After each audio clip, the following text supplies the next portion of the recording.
नमस्कार,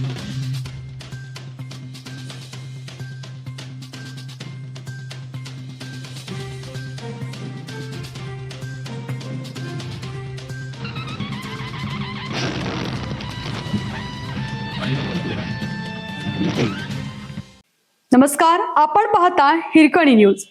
हिरकणी न्यूज प्रत्येक क्षण ताज्या घडामोडी आणि महत्त्वाच्या प्रत्येक बातमीसाठी नेहमी तत्पर. शरद पवार गटातून शिंदे गटात प्रवेश. जामनेर मधील या तरुणाच्या खांद्यावर लागलीच ही मोठी जबाबदारी.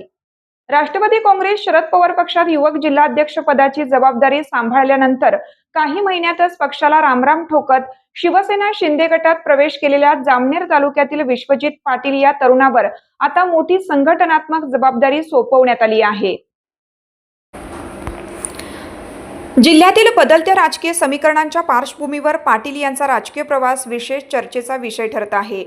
राष्ट्रवादी काँग्रेसमध्ये फूट पडून अनेक नेते आणि पदाधिकाऱ्यांनी अजित पवार गटाची वाट धरल्यानंतर शरद पवार गटासमोर संघटनात्मक बळकटीचे मोठे आवाहन उभे राहिले होते.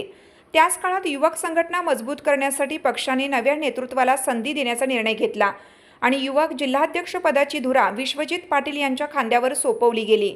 पक्षातील सामाजिक आणि राजकीय समतोल राखण्याच्या दृष्टीने त्यांची निवड करण्यात आली होती. जुलै महिन्यात युवक राष्ट्रवादीच्या प्रदेश नेतृत्वाकडून त्यांना अधिकृत नियुक्तीपत्र देण्यात आलं होतं. मात्र अपेक्षेप्रमाणे संघटनात्मक कामकाजाला गती मिळण्यापूर्वीच त्यांनी आपल्या पदाचा राजीनामा दिला. विशेष म्हणजे त्यांच्या आधीचे युवक जिल्हाध्यक्ष उमेश पाटील यांनी देखील पदाचा राजीनामा देत अजित पवार गटात प्रवेश केला होता. त्यामुळे अवघ्या काही महिन्यात 2 युवक जिल्हाध्यक्षपदांनी पद सोडल्याने शरद पवार गटात मोठी खळबळ उडाली आहे.